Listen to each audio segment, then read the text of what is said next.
What's up, guys? DK here with Collector's Impact, and I figured that I'd show you these beautiful cards as we go over today's topic, which is how to identify, it's 5 signs actually, 5 rules that I have come up with for how to identify if a collectible is ripe or not.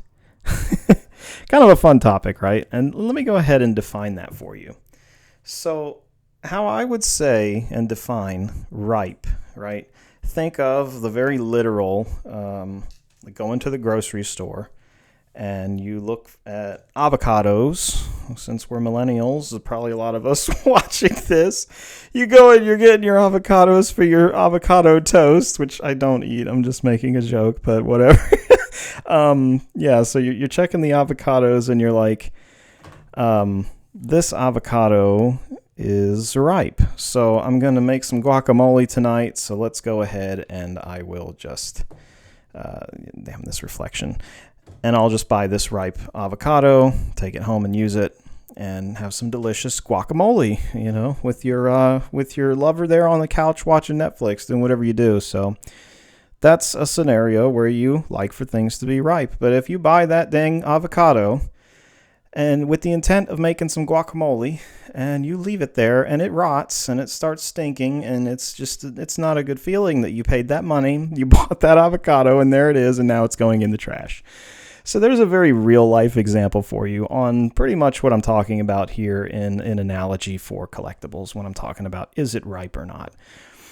So yeah, I hope that you like that. That was kind of a fun visual, right? So so putting a little bit more context around it for collectibles is when I'm thinking of ripe here, we're looking at these 5 rules from the context of a collectible that could go bad, if that makes sense. That's really what the analogy is really trying to hit home at. It's not necessarily, is it the right time to sell your collectible because the market's going to take a dip? That's a different conversation. So that's not necessarily what we're talking about. It is a part of it, but the real root concept here is, will that collectible rot? Is it going to go bad and you're going to really be regretful that you didn't sell? If that makes sense. So with that, let's jump into this. So the 5 signs that your collectible is ripe. So the little caveat here is I would say, now these are my personal opinions, number 1. So it's my personal view. This is just coming from, with many years of experience doing the collectibles trade, both as a hobby and as a profession. I got to put that in there in case you're a new viewer. I do have 20 years of experience in this, and I love sharing my experiences and viewpoints on things to try to help you guys and just to have fun as well. So that's just to have conversation, have fun, and share some insight, because who knows, if even one person finds it valuable, it's worth it. Okay, yeah, but real quick, the main rule here that I've come up with for these is, if you can identify that at least 3 of the 5 points apply to the collectible in question on if it's ripe or not, then chances are it is ripe. 3 of the 5 points.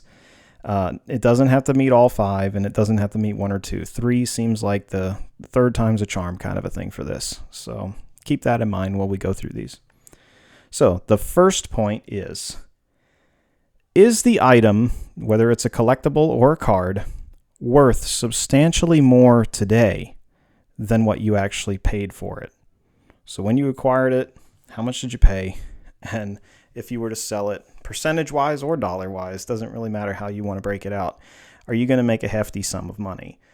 I do have some example cards here on the table, and all but 2 of these meet that rule.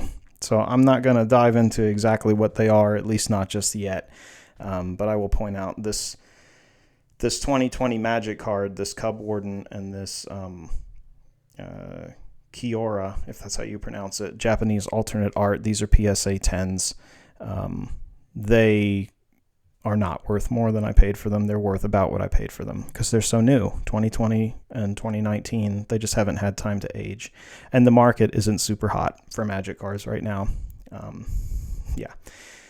But the other 4 are worth more than I paid. So there you go. Point number 2. Is the item lacking in extreme, all capital letters, in extreme collectability or rarity? So, let's use the cards that are on the table as an example. Cards that are on this table that have extreme collectability and rarity would be LeBron James rookie card, for obvious reasons, and first edition Charizard from base set, for obvious reasons as well. It's a super iconic card. It's pretty much the Black Lotus of the Pokemon trading card game. Everything else is kind of questionable, but this one is a borderline. This Lugia PSA 10 Japanese from Neo. That card, it definitely has strong collectability. It has a strong value, but I personally wouldn't rank it on par with Charizard. But I certainly wouldn't rank it on par with Honchkrow.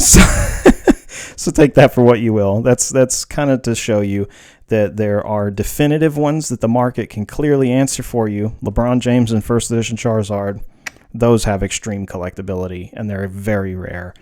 And then there are some that you're just going to have to determine for yourself based on how you view the card and how the market reacts to the card as well. So that's point number 2, is for a ripeness. Is the card lacking? Not does it have, extreme rarity. Is it lacking it? Is that absent? Point number 3. This one's a big one. These 3 are pretty much the big ones. If you check mark all 3 of these, yeah. Is the item at risk for being remade or reprinted in the near future? That's huge. Whether you're talking about a comic book, a card, whatever it is, a figurine, some amiibos from Nintendo, a video game, whatever. If there is a chance that the company that produces the product, if they're still in existence, like obviously Nintendo and Wizards of the Coast still make Pokemon and Magic cards, is the item at risk of being reprinted in a future set? And I would say for everything on the table, the things that are the most at risk for being reprinted in future sets would be these Magic cards, because Wizards of the Coast loves to go reprint crazy. But the cool thing about those cards is they are variant styles of the particular card that they are, so it is a little less likely that they will reprint them. But when it comes to super rare things like the Charizard first edition, yeah, they could reprint Charizard. I mean, they could if they want to, but they can't reprint the first edition Charizard from 1999. Like, literally, you just can't do it. Like, you could print Charizard with the exact same abilities and stats and everything. You could even put a little first edition symbol on it if you want to, but it's not a direct reprint. You can't reproduce. It's so old. It's old, and it's so iconic and unique. You know what I mean? And same with LeBron James rookie card. I mean, there's a lot of fakes out there on the market, so be careful. Be very careful when dealing with that. There are a lot of counterfeit LeBron James rookies. Wow, it's disturbing. So you've got to know what you're doing in that market. Luckily, I opened that card myself from a pack, so I know it's genuine. But that's my little word of caution out there when you're buying raw cards like that. There's a lot of... It's harder to tell with this than it is with these. There are a lot of telltale signs, which actually I have some videos on if you're interested in knowing how to tell the difference between fake and real Magic cards, both vintage and new, Magic and Pokemon. There's a video for each. But anyway, so yeah, is the item at risk of being recreated, reprinted, and destroying the value of the original? I guess we'll add that little caveat there. And if it is, and it's worth more now than it was when you bought it, substantially is key. And then substantially percentage-wise, I'd say if it's like, I'm no advisor. This is not genuine advice. This is my opinion. Take it for what you will. But I would say in like a card, 50% or more in value, I would consider substantial. Definitely anything over 100% return on investment is substantial. Point number 4. Do you feel that a correction in the market for the item in question is likely coming soon based on your own analysis? So that's pretty key. You really can't listen to what other people are saying in terms of, oh, this market's going to crash, watch out, because I'll tell you with a lot of life experience, and I'm sure that you know this as well, there's a lot of fear-related type videos out there on YouTube and other places like that, and fear-based articles. It gets views, it gets clicks. It sometimes they're right, you know. Let's be real. I mean, it's not like all negative news is fake or whatever. There's plenty of negative things out there that are real. But you can't just listen to someone sounding the alarm bells that they're Chicken Little all the time, and then, oh, the Pokemon market's gonna crash. It's a bubble. It's gonna go to the bottom. You know, it could. You know, that's part of the thing in terms of being a true collector too. You have to admit that it could. It certainly could. It could fall and fall hard based on the historical data that exist and the price points and the price memory associated with some of the items in the Pokemon cards, being specific, because that one's the one that's really, really gone up so much in a short amount of time. It could fall, but it also could not. There are other factors at play that could make it to where it sustains that value. It could have a retrace, go down a bit further. It has been retracing a little bit here in the last few months. It's retraced significantly for some things, less significantly for others.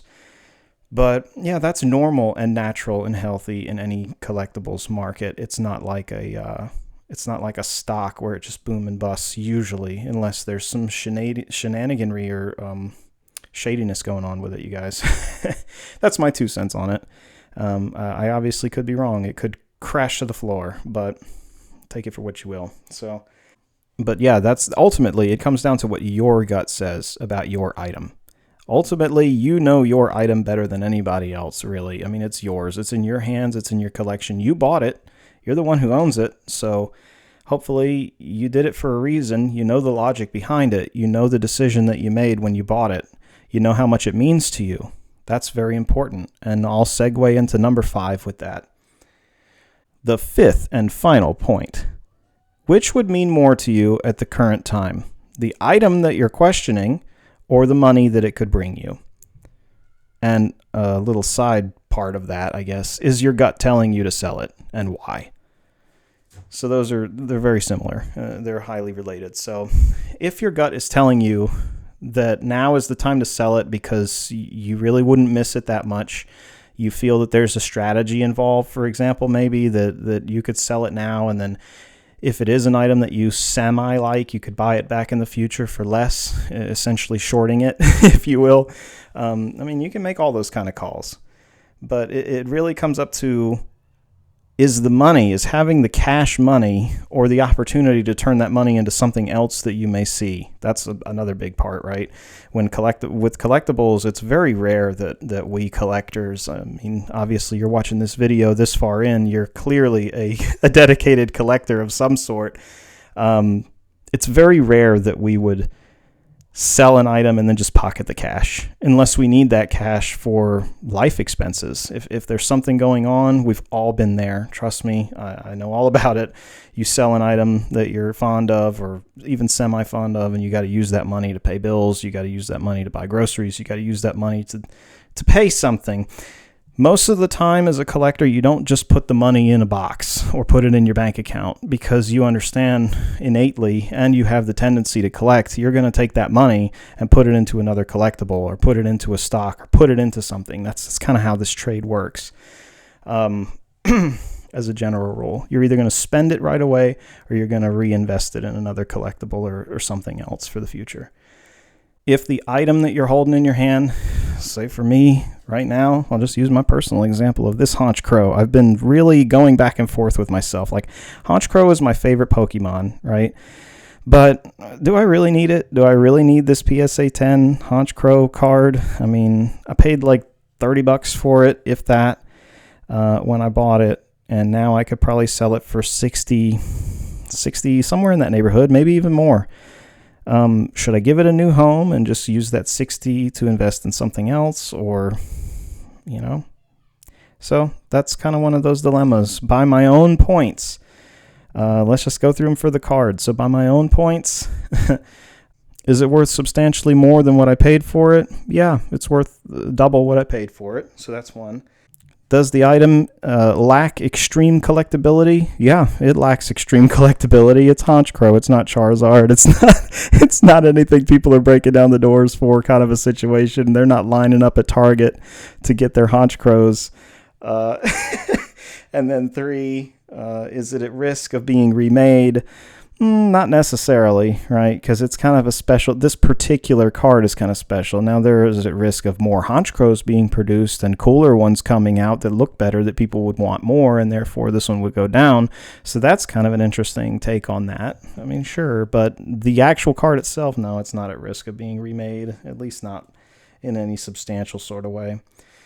Do I feel that the market could experience a correction in the near future? I do. I think that on mid-market kind of stuff like this, these would be hit the hardest in a correctionary style of thing, or any sort of mild. If there were to be like a mild crash, I do think that Pokemon would recover. It's not the type of asset that would, or I can't even really call it an asset. It's not the type of collectible, that would just go to the floor and never return. It's got such a huge fan base, and there's so much potential with that franchise. There's no way that even if it did crash, it would come back. It would be like a phoenix and rise from the ashes kind of a thing. But in the short term, yeah, it could lose some value, certainly. And then 5, what does my gut tell me? Does it tell me to sell it? Could I find better uses for the money? And honestly, that's the one that I'm kind of stuck on. I think so, yeah. But it's also not substantial of an impact on enough for the collectible. That's where I'm battling with it internally. As a collector, I like Honchkrow, and is it really worth it to get rid of a PSA 10 Honchkrow to maybe put that money in, say, like a portion of a collector box or something like that for Magic cards? I don't know. But that's the purpose of this video, right, is to give you that kind of a thought process. And if you're strong, like, yeah, I could get rid of Honchkrow, that's no problem. Like for this one and this one. For me, for these 2 Magic cards, both PSA 10s, yeah, if they ever did become worth substantially more than I paid for them, I would flip them, because I'm not heavily attached to them. They're not special to me. They are cool because they're PSA 10s. They do have collectability and value, but they're not key cards or characters or anything. So yeah, that is, if it hit number 1 of being worth more than I paid, that's a ripe item for me, and I would sell them. So anyway, I hope that you guys found this entertaining and useful in some way or another. And if you did, definitely give the video a thumbs up and subscribe to the channel for more content like this. I plan to make random little videos like this for quite a while, in between things like pack openings, box openings, and other, things like PSA reveals and other discussions. So lots of stuff coming. So definitely feel free to join the Collector's Impact, and we will make an impact out there in this world of crazy collectibles and collectors, and have some fun while doing it. So anyway, thanks again, guys, and I hope to see you next time. Take care.